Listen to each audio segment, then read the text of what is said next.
اللهم ارزقنا فهم النبيين وحفظ المرسلين وإلهام الملائكة المقربين.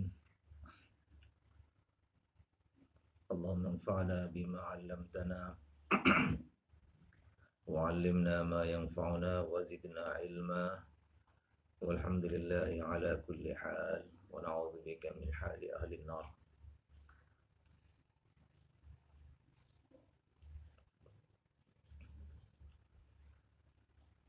Kitabul Iman.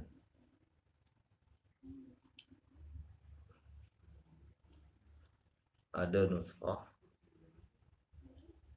yang mana menyebut Bismillahirrahmanirrahim dulu. Ini dia punya taujihnya jelas, iaitu mula sesuatu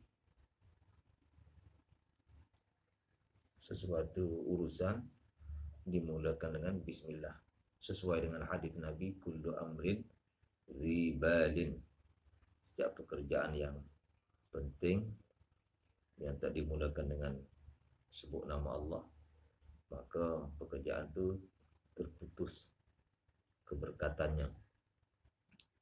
Jadi yang nuskhah, mana-mana nuskhah yang mula dengan Bismillah dulu jelas, dia punya alasannya itu jelas. Dan nuskhah yang mula dengan sebut kitab dulu baru Bismillah, Kitabul Iman, kitab, kemudian baru sebut Bismillah, itu dia punya alasannya ataupun taujihnya ialah kitab tu sebagai ismus surah. Kitab tu seumpama nama surah dalam Al-Quran, ismus surah, nama surah, yang mana kan dalam mushaf Quran disebut nama surah dulu baru Bismillah. Misalnya apa? Suratul Baqarah, Bismillahirrahmanirrahim. Jadi Kitabul Iman tu sebagai nama surah diiringi dengan Bismillahirrahmanirrahim. Dan ahadithul bab, hadis-hadis dalam bab berkenaan, dalam kitab berkenaan, sebagai apa? Ayat di dalam surah, ayatus suwar, ayat-ayat di dalam surah-surah Al-Quran.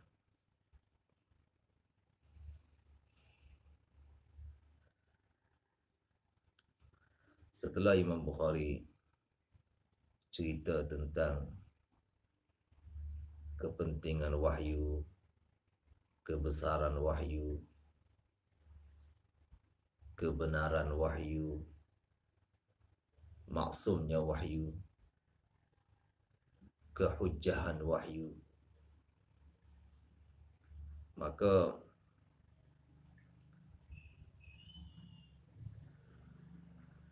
sekarang ni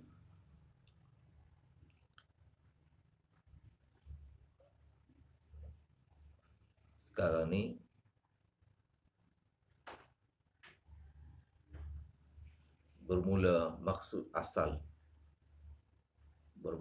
asal kitab.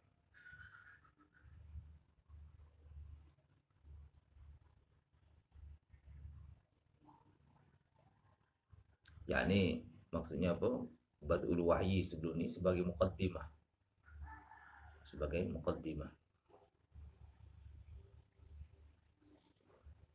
tu dalam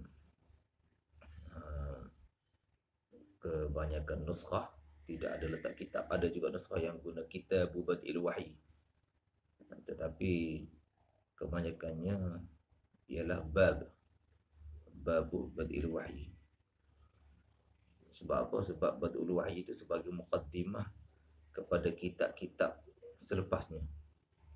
Jadi untuk mula muqaddimah ni, dia tak boleh sama dengan memulakan isi.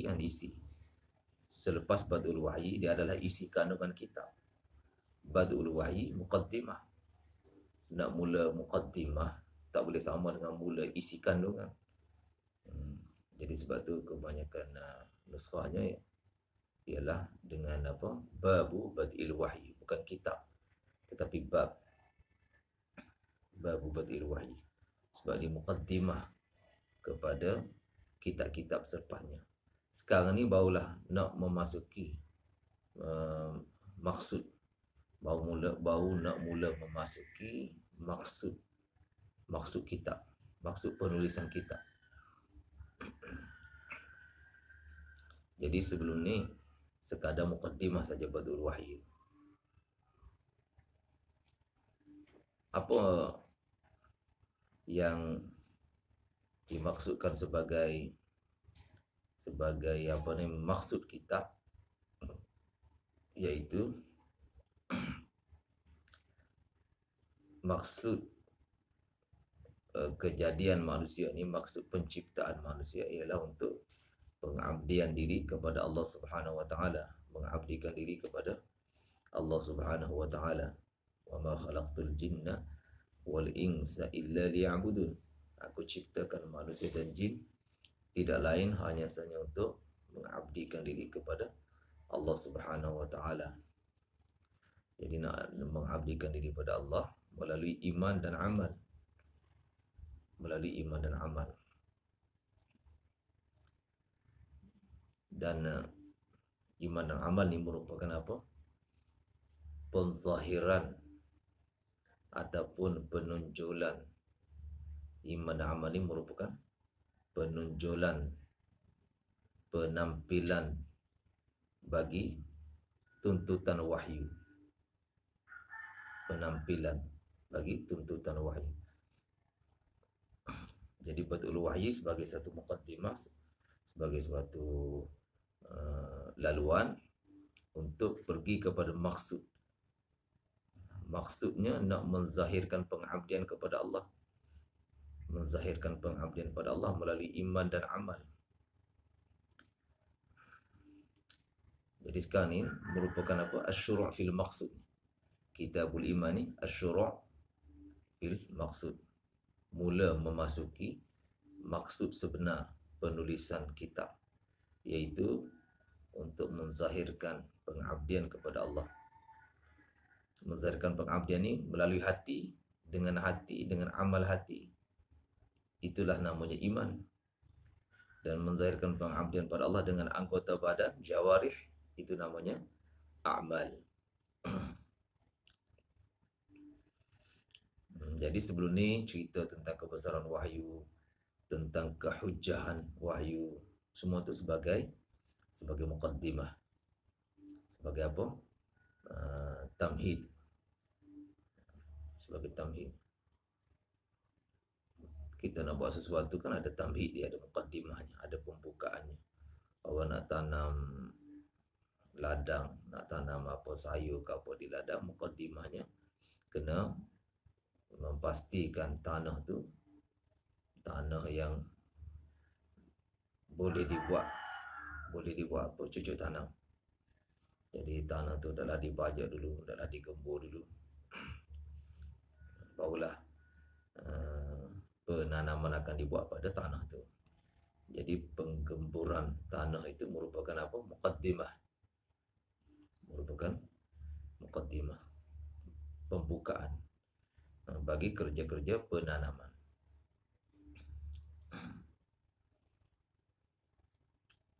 Dah tanah dah siap semua, tanah tu diyakini sesuai untuk cucuk tanam, dah tak ada dah apa lalang ke apa ke, tanaman-tanaman liar dah tak ada dah, akar-akar yang merosakkan tanaman dah tak ada dah. Tanah tu diyakini, barulah cucuk tanam dibuat pada tanah tu. Dan penanaman pokok, akar pokok tu dia macam iman. Kemudian timbulnya pokok atas permukaan tanah, timbulnya batang pokok, dahan pokok, daun, itu macam amal. Akar pokok tu macam iman. Okay, sebelum kita lanjutkan lagi perbahasan tentang iman ni, bagus juga kita tahu al-firaq al-islamiyah, firqah-firqah Islam, firqah yang pernah wujud dalam sejarah Islam. Ada firqah haqqah, firqah yang benar, dan ada firqah batilah, firqah-firqah, kumpulan-kumpulan batil. Ya. Di antara firqah-firqah batilah ni Mu'tazilah, Khawarij, Murji'ah, Karramiyah dan sebagainya.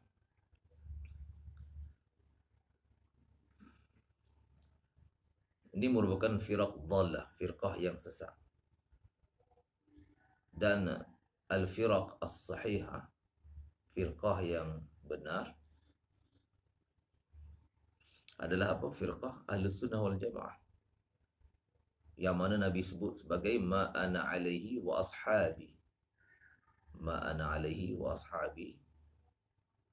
Firqah yang berpegang kepada sunnah aku.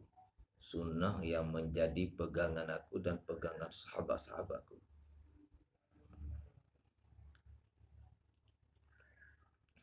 Jadi sebab tu gelaran Ahlus Sunnah wal Jamaah pun diambil daripada ni lah. Diambil daripada ma ana alaihi wa ashabi. Ma ana alaihi wa ashabi. Perkara sunnah yang aku berpegang dengannya. Itu dipanggil Ahlus Sunnah tu. Wal Jamaah tu sebab dikatakan apa? Jamaah ini kumpulan ramai. Kumpulan ramai umat Islam. Sawadul A'zam. As-Sawadul A'zam umat Islam.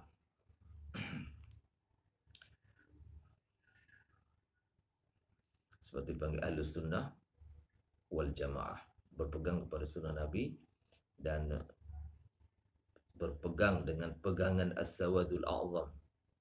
As-Sawadul A'zam, kumpulan terbesar umat Nabi SAW.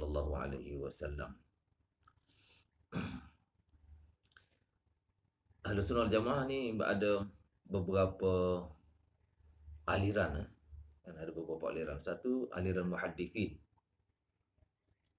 Aliran muhaddithin ni golongan yang mana dalam perkara akidah mereka berpegang kepada akidah Imam Ahmad bin Hanbal. Okey, ini muhaddithin. Yang kedua, golongan aliran mutakallimin. Aliran mutakallimin. Yang mana mereka ni pula terbahagi kepada dua aliran pula. Satu Asy'ariyah, yang kedua Maturidiyah. Asy'ariyah ni golongan yang mana dalam perkara akidah mereka beramal dan berpegang dan juga menyebarkan akidah yang manqulah daripada Imam Malik dan Imam Syafi'i. Al-aqaid al-manqulah anil imami Malikin wa Syafi'i. Akidah yang diambil, yang diajari oleh Imam Malik dan Imam Syafi'i. Ini Asy'ariyah. Golongan mutakallimin yang kedua dipanggil Maturidiyah. Mereka ni berpegang kepada aqaid yang mana dinukilkan daripada Imam Abu Hanifah. Al-aqaid al-manqulah 'anil Imam Abi Hanifah. Seperti yang disebut dalam kitab Al-Fiqhul Akbar. Al-Fiqhul Akbar, karya, salah satu karya Imam Abu Hanifah. Maturidiyah dengan Asy'ariyah ni tidak ada banyak perbezaan lah. Perbezaannya tak banyak, ada sikit-sikit perbezaan. Lebih kepada perbezaan istilah saja. Perbezaan istilah. Macam sifat Allah Subhanahu Wa Taala, ada satu di sisi Maturidiyah ada satu sifat yang mereka namakan sebagai sifat takwin. Itu Asy'ariyah tak ada tu. Sifat takwin. Maturidiyah mensabitkan Allah Taala ada satu sifat namanya sifat takwin. Innama amruhu idza arada syai'an an yaqula lahu kun fayakun. Allah bila nak sesuatu, Allah kata kun, Allah wujudkan perkara itu, maka perkara itu akan ada, akan wujud. Itu Maturidiyah namakan sebagai sifat takwin.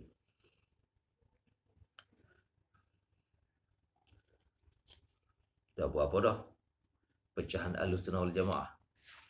Pertama Muhaddithin, yang kedua Asy'ariyah, yang ketiga Maturidiyah,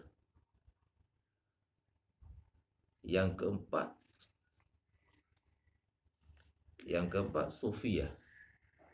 Sufiyah. Golongan muhaddithin ni sandaran mereka banyak pada adillah sam'iyah. Al-adillah sam'iyah. Golongan muhaddithin mereka punya sandaran banyak kepada apa? Dalil-dalil sam'i. Adillah sam'iyah naqliyah. Sedangkan Asy'ariyah dengan Maturidiyah mereka campur. Mereka gabungkan antara adillah naqliyah dengan adillah aqliyah.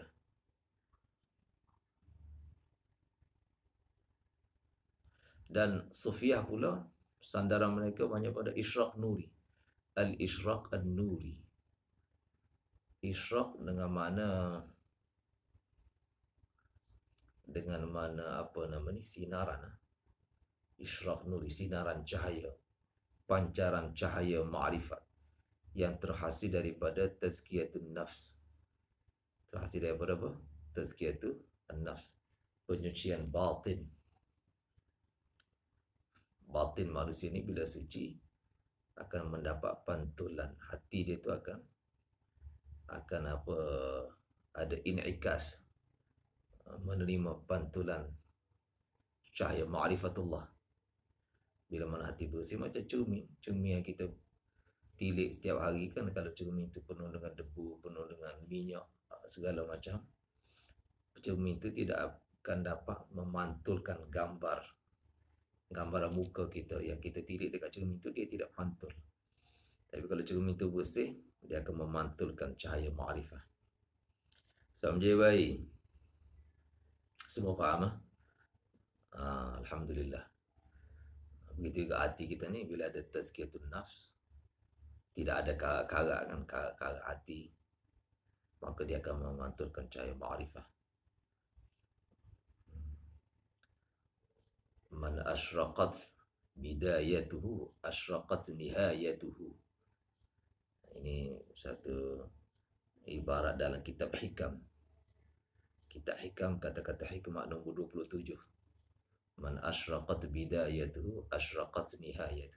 Siapa yang permulaan perjalanan suluknya, perjalanannya dalam menuju pada Allah Subhanahu Wa Taala, awal perjalanannya tu bercahaya, maka akhir perjalanannya juga bercahaya.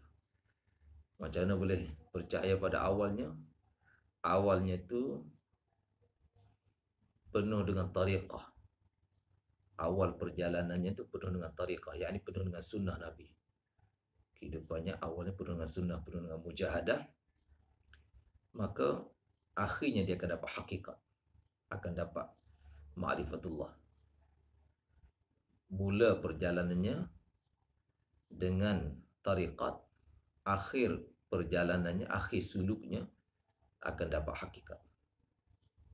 Mulanya dengan mujahadah, dengan mengamalkan sunnah Nabi, mujahadah dalam mengamalkan tariqah nabawiyah, sunnah Nabi, maka di akhirnya dia akan dapat musyahadah. Mula dengan mujahadah, akhirnya akan dapat musyahadah. Musyahadah tu dipanggil hakikat. Musyahadatu al-haqa'iq. Walladzina jahadu fina lanahdiyannahum subulana. Siapa yang mujahadah di jalan kami untuk memperolehi redha kami, maka kami akan buka pintu-pintu hidayah. Sebab tu kita hikam kata-kata hikmah nombor 27. Man asyraqat bidayatuhu asyraqat nihayatuhu. Siapa yang permulaan suluknya. Kita semua ni salikin kan, salik. Betul ke betul? Salikin ilallah, sedang dalam berjalan menuju kepada Allah Subhanahu Wa Taala. Allah kata firru ilallah, berlari kamu semua kepada Allah. Berlari bukan sekadar berjalan biasa, berlari laju-laju. Allah suruh kita tuju kepada Allah Subhanahu Wa Taala. Firru ilallah. Jadi setiap orang ni dia berjalan. Dia punya destinasi akhirnya kat mana? Sampai pada Allah. Destinasi dia apa? Ya ayyatuhan nafsul mutmainnah irji'i ila rabbiki radiyatan mardiyah fadkhuli fi ibadi wadkhuli jannati. Itu destinasi dia. Masuk, dapat masuk menyertai bersama ibadi al-mala'il a'la. Fadkhuli fi ibadi al-mala'il a'la. Malaikat muqarrabin bersama para syuhada, para anbiya. Malaikat muqarrabin, malaikat yang hampir dengan Allah. Jadi gelar juga al-mala'ul a'la. Fadkhuli fi ibadi. Macam Ja'far al-Tayyar. Ja'far al-Tayyar, dia punya suluk dia sangat-sangat menyinar, dipenuhi dengan cahaya suluk dia. Hasil daripada sohbat dengan Nabi. Hasil daripada apa? Sohbat, perdampingan dengan Nabi.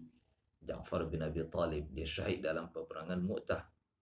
Allah beri dia 2 sayap, dapat terbang di syurga. Sebagaimana malaikat makhluk yang punya sayap, malaikat makhluk punya sayap. Alhamdulillahi fatiris samawati wal ardi ja'ilil malaikati rusulan uli ajnihatin. Allah jadikan, Allah cipta malaikat ni sebagai utusan-utusan yang mana mempunyai sayap. Uli ajnihatin mathna wa thulatha wa ruba'. Ada yang punya 2 sayap, ada yang punya 3 sayap, ada yang punya 4 sayap. Jibril alaihissalam sendiri ada 600 sayap. Lahu sittu mi'ati janah. Yang mana malaikat Jibril kalau dia buka 2 sayap saja sudah cukup untuk menutupi antara ufuk timur dan barat. Ja'far al-Tayyar diberi sayap ni bersama para malaikat, terbang, berterbangan di syurga. Sekarang ni berterbangan di syurga. Inilah destinasi perjalanan orang mukmin, hamba Allah Subhanahu wa taala. Fadkhuli fi ibadi wadkhuli jannati. Jadi macam mana nak dapat isyraq pada akhirnya tu? Isyraq, maka kena ada isyraq pada permulaan. Man asyraqat bidayatuhu asyraqat nihayatuhu. Bidayahnya yakni bermula dengan mujahadah, berpegang pada tariqah Nabi SAW, dan akhirnya akan dapat apa?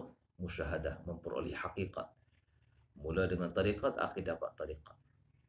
Bermula dengan mujahadah, akhir dapat musyahadah. Macam Nabi tanya musyahadah ni, contohnya Nabi tanya kepada Harithah, kaifa asbahta ya Harithah, pagi kamu ni bagaimana wahai Harithah, kamu bangun pagi-pagi?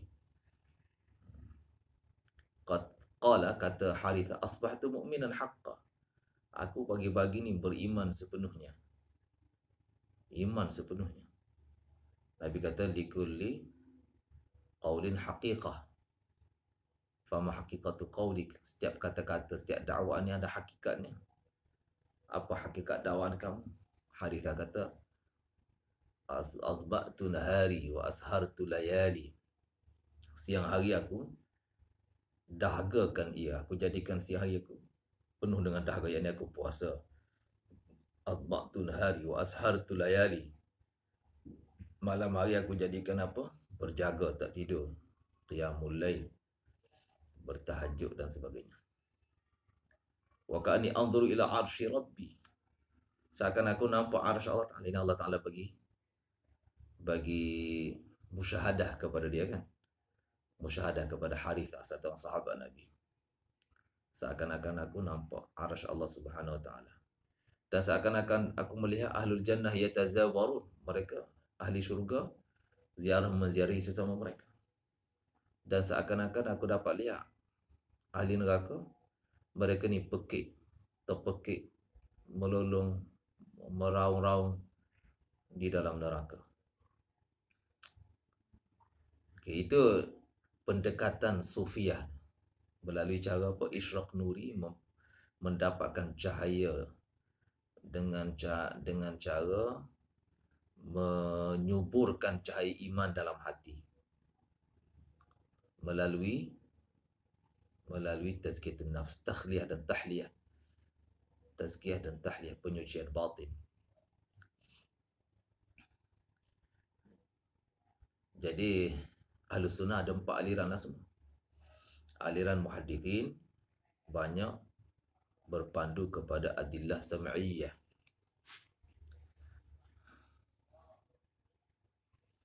Dan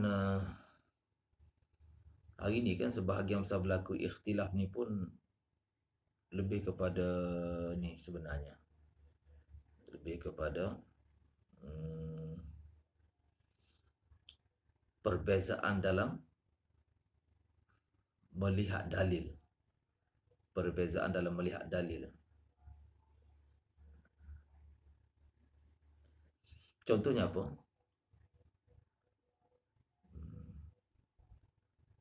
Ar-Rahmanu 'alal 'arsy istawa. Contohkan Ar-Rahman 'alal 'arsy istawa. Satu aliran yang ini lebih kepada aliran muhaddithin, yang mana mereka ni banyak mengambil dasar-dasar daripada Imam Ahmad bin Hanbal. Ni maksud saya bukan golongan yang terlampau ni, golongan yang mu'tadil. Mereka memahami Ar-Rahmanu 'alal 'arsy istawa, yakni dengan makna Allah Taala istiwa di atas arasy, dengan mana kita tak tahu kaifiatnya bagaimana. Kita serah kepada ilmu Allah.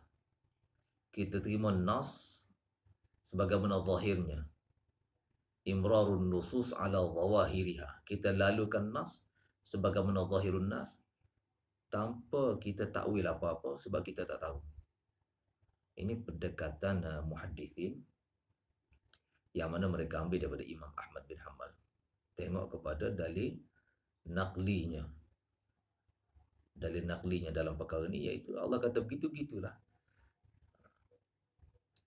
Berbeza dengan sudut pandang Asy'ariyah dan juga Maturidiyah, yang mana mereka gabung antara adillah, naqliyah dan sam'iyah. Mereka kata macam mana dalam masalah ni kita tak boleh ambil istiwa dengan makna zahir, iaitu kalau istiwa dengan makna asalnya dia akan jadi dengan makna duduk lah, bersemayam ataupun duduk gitu. Macam satu orang duduk di atas kuda ataupun duduk di atas singgasana, dan itu boleh mengelirukan. Dari sudut akidahnya boleh mengelirukan terutamanya awamun nas, golongan awam-awam. Untuk itu mereka gabung antara adillah naqliyah dengan sam'iyah. Mereka kata apa? Istiwa tu dengan mana istila, menguasai. Ar-Rahmanu 'alal 'arsy istawa. Allah Subhanahu wa taala menguasai arasy. Kita tidak terjemah dengan makna bersemayam, sebab itu boleh mengelirukan. Sebaliknya kita terjemah istiwa tu dengan makna istila, yakni menguasai. Sebab dari segi lugah pun kadang-kalanya dari sudut naqli pun ada sudut naqli. Kadang-kala istawa tu digunakan untuk istaula. Macam istawa Bishrun 'ala al-Iraqi. Ya, contoh istawa Raja Bishr. Istawa ai istaula, menguasai kawasan Iraq. Istawa Bishrun 'ala al-Iraqi. Raja Bishr menguasai Iraq. Itu sudut naqli, gabung dengan sudut akli pula. Kalau akli, kalau mana istawa duduk, dia ada unsur-unsur tajsim. Unsur tajsim itu boleh mengelirukan awamun nas. Itu contoh pendekatan Asy'ariyah. Jadi pendekatan ini melahirkan dua sudut pandang yang berbeza kan. Melahirkan dua sudut pandang, sehingga timbul istilah golongan tua, golongan muda sebagainya ni. Sebenarnya kalau tidak dicampuri dengan ghulu, pelampauan, perkara itu tak jadi masalah tu. Tak jadi masalah. Sebab Imam Tahawi sendiri ada sebut kan, cara salaf ni aslam. Cara salaf iaitu imrarun nusus ala, maksud cara salaf cara muhaddithin, cara Hanabilah dengan imrarun nusus ala zawahiriha, ini cara yang mana aslam, lebih selamat.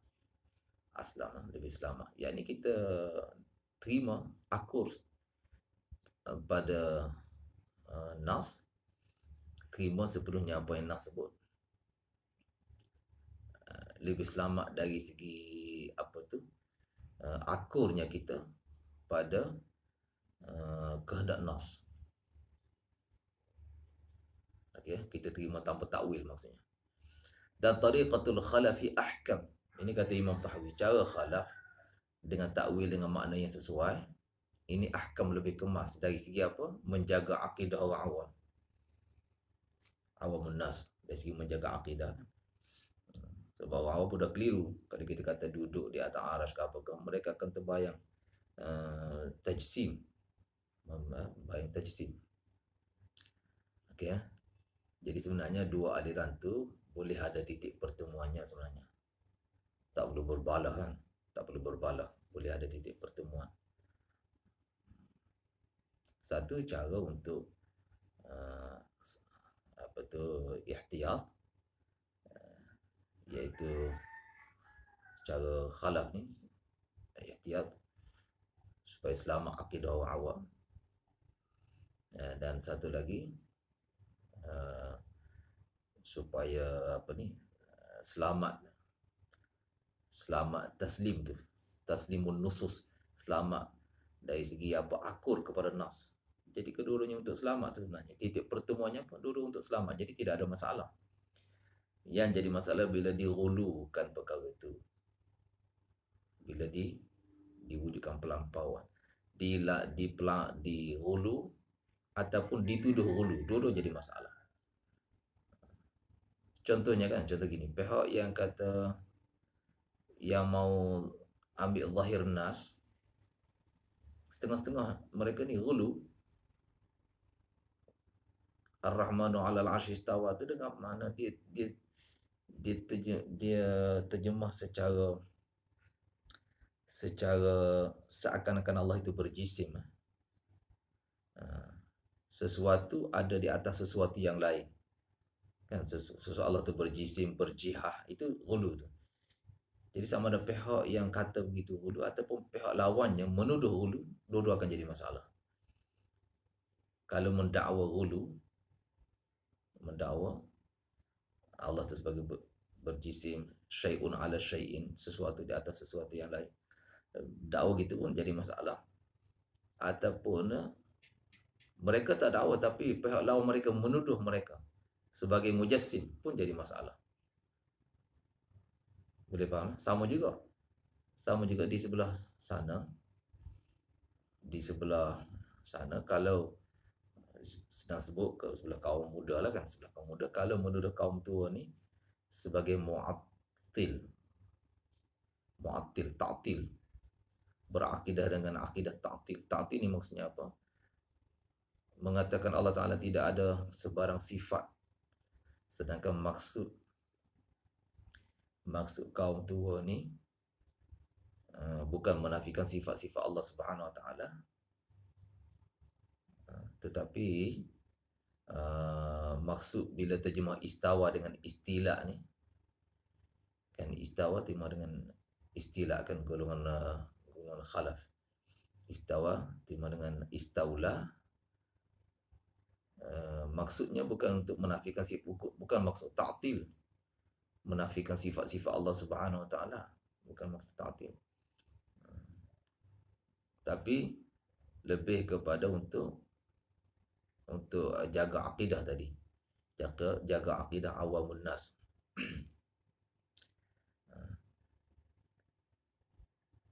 Okey, jadi sekiranya pihak lawan mereka ni menuduh mereka sebagai mu'attilah, maka akan jadi masalah juga. Okey. Jadi kesimpulannya apa? Dua-dua pihak tu sebenarnya kalau tidak ada pelampauan di mana-mana pihak, maka boleh ada titik pertemuan.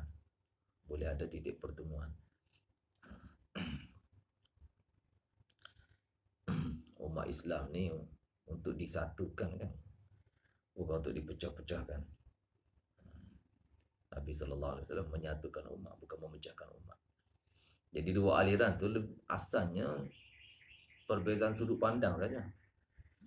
bukit yang sama, satu orang pandang daripada arah timur, satu lagi pandang daripada arah barat.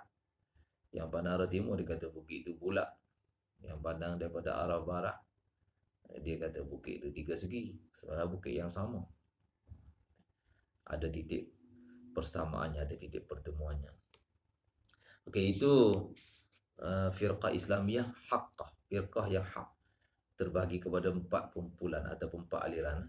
Aliran Muhaddithin, Asy'ariyah, Maturidiyah dan Sufiyah. Muhaddithin mengambil dasar-dasar daripada Imam Ahmad bin Hanbal.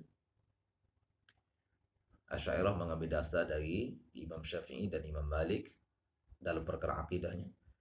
Maturidiyah pula mengambil daripada Imam Abu Hanifah dalam perkara akidah. Bukan perkara fiqh ya, dalam perkara akidah. Sufiyah pula mereka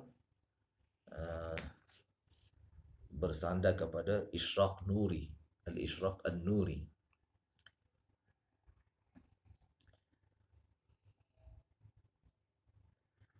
Iman, apa makna pada lughahnya iman? Diambil daripada lafaz al-amn, aman. Ada orang iktiraf kan dia punya madlul dia tu tak sama tu. Macam mana al-amnu, macam mana iman ni diambil daripada al-amnu, al-amn. Sedangkan madlulnya tak sama. Madlul ni apa yang difahami. Al-amnu maknanya aman. Sedangkan al-iman maknanya at-tasdiq, membenarkan. Jadi dia punya madlul, dua-dua lafaz tu madlul tak sama. Macam mana boleh dikatakan iman ini makhudh, diambil daripada al-amn? Boleh faham ke tu? Iktiraf dibuat dalam perkara ni kan. Jawapan pada iktiraf ataupun kemusykilan ni, dia punya madlul iman ini kita ambil kira aman. Kita mengambil kira dalam iman tu ada pengertian aman. Aman macam mana? Amana bihi ataupun amanahu, yakni at-takdziba, amanahu min at-takdzibi. Contoh sekarang satu orang dia beriman dengan Nabi. Apa makna? Amanan nabiyya at-takdziba. Dia mengamankan Nabi daripada tindakan mendustakan Nabi. Jadi Nabi pun rasa aman terhadap dia. Contoh Abu Bakar Siddiq beriman dengan Nabi, yakni Abu Bakar mengamankan Nabi dari tindakan takdzib, tindakan mendustakan Nabi. Boleh faham itu? Maknanya walaupun pada asalnya kan madlul itu macam berlainan kan. Aman mana aman, aman, selamat, aman.